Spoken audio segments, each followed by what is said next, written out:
I want to talk a bit about the boundaries you set yourself as a creative business owner, as a photographer. So you might be wondering what boundaries, what in the world is she talking about? And I promise it's all gonna make sense in a minute. I feel like boundaries are not very often spoken about when it comes to food photography, but they can make a world of difference in how you run your business. So I figured we should focus on this a little bit today. Okay, so what are boundaries? Boundaries are basically limits, or rules might be a better word for it. So boundaries are rules that you set for yourself to basically define what is okay and what is not okay to do in your business. So they help you establish what you're able to tolerate and what is kind of out of your comfort zone, and maybe not even your own comfort zone only, but also your family's comfort zone, your co-workers' comfort zone, even clients' comfort zone. In the long run, or sometimes even not such a long run, they're here to protect your personal life, your time, your energy, your mental health. They can even protect your values.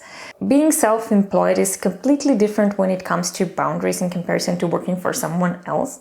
Like when you work for someone else, a lot of the time the boundaries will actually be set by your boss, your supervisor, or whoever is above you in the company. Of course, you'll have your personal boundaries as well, but the company will dictate most of the work boundaries. But then, when you work for yourself, you get to be in charge of those boundaries. So you're the one who decides when to work, how to work, and what you will or will not do in your business. It can be super easy to forget this, especially when we're focused on finding clients, managing projects and everything that comes along with running a photography business. But when you do set boundaries, you are able to prioritize your time, your energy. You just make sure that you're working on the things that are most important to do and that you help your business thrive. It also allows you to create like a healthy work-life balance and avoid burnout, which is very, very important. Boundaries can also help you communicate better and more effectively with clients, and I'll explain that in a bit. It's just easier to manage their expectations and just build a real professional working relationship. So what are some mistakes you want to avoid? If you avoid setting up boundaries, it's very, very easy to face burnout. Without clear boundaries, it can be easy to become overwhelmed by work. So this can lead to burnout, which can have obviously some very negative effects on your health, like both mental and physical, and your productivity. And that's what I faced last year, and it was not a great feeling. And I know it was absolutely and solely because my boundaries were crossed. And it's me, I'm the only one to blame for that. One other thing you might face are unsatisfied clients, or you becoming angry at your clients, and that's what has happened to me in the past. And it was totally again because my boundaries were crossed.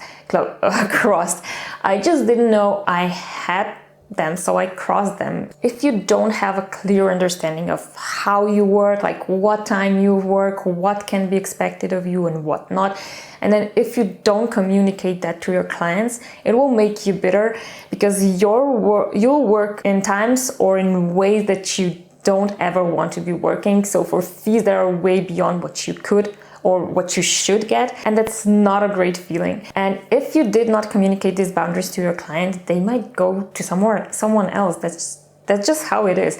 Or they'll expect you to work in a way that you're not comfortable with, and you obviously don't want that. So it's not a pleasant situation, and you want to avoid that. Like I mentioned, not setting up boundaries can lead to undercharging your work. So knowing your minimum is super, super important for finances. I cannot stress this enough. So this is something I faced for a long time, like dropping my prices only to get the job. But then once I established my minimum price, and I called that my boundary, it got easier to talk to clients and kind of negotiate the fees. So very, very important. And then one of the worst things that can happen, in my humble opinion, is losing your privacy. Like this can be anything from not having your work schedule set to possibly giving clients your personal phone or your home address. Like this depends on what makes sense for your business, of course. A work schedule is probably the number one thing you need to establish when running a business. Like the first thing. It's the first thing you need to do. So sort of like, think of it like a store. They have like an opening time and closing time. And like, you're a business too, you should also have that. Otherwise, you'll be sucked into the working 24/7 vortex. Because when you run your business, your own business, there's always stuff to do. There's always stuff to do. And I probably don't have to mention that working all day, every day is not healthy for you, right? So, for example, my work boundaries is not working on weekends. I do sometimes work on weekends on my teaching business, but I never do photography client work. And even when I work on my teaching business, it's only if I have nothing else to do. So family always has priority over my time on weekends, and that's my boundary.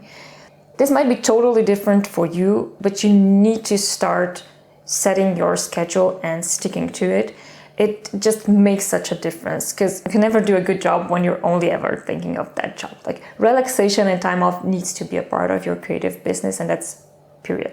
So to give you an idea of what boundaries you can set for yourself, here's a quick list. Time-based boundaries. So like we mentioned, that's your schedule, or this could be the time you need before you start working on a project, so clients don't come running in on the last moment and then you end up working the entire weekend on a client project. And this can also be like how long it takes you to deliver proofs, to deliver final images, and just things like that.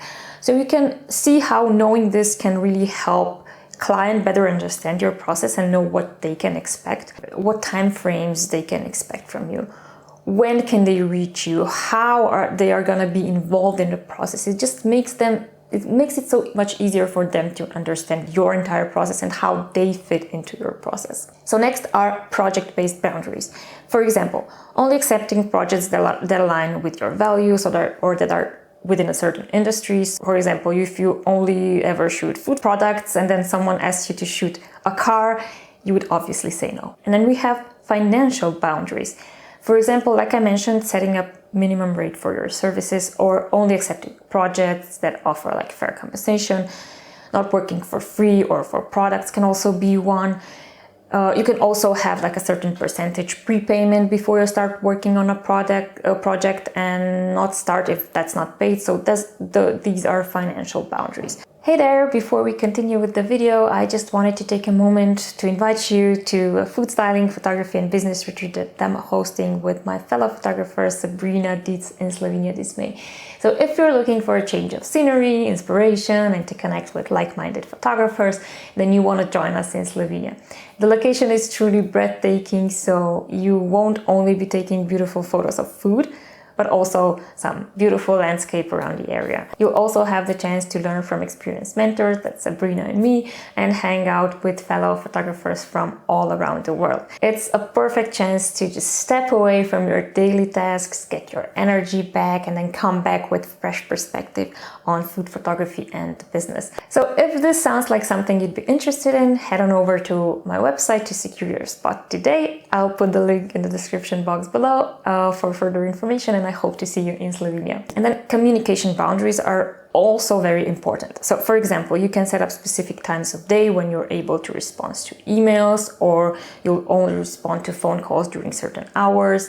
Like, if you have this, it's very important to communicate that with the client so that you don't end up with angry phone calls from your clients. So just let them know what your time limits are. You can also set your personal brand boundaries. So for example, we live in social media world, and if you only want to share like certain types of content on social media, or if you want to limit personal information that you share online, that's perfect. We already spoke a bit about privacy boundaries. So for example, not sharing your personal contact information with clients or online, or using like a separate email address for business communications. And not only is this protecting your privacy, but it also looks much more professional. Last but not least, you can have some creative process boundaries. You might only work projects that give you like a certain degree of freedom, or that follow a specific workflow. This will massively impact the type of clients you choose to work with. And then I wanted to talk about something really important: saying no. One important word you'll have to learn running a business is no.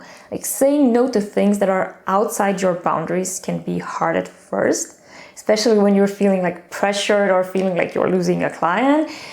But think of it in the long run. How will breaking the boundaries make you feel in the long run? I'm not saying that you once you've set your boundaries, you can never cross them.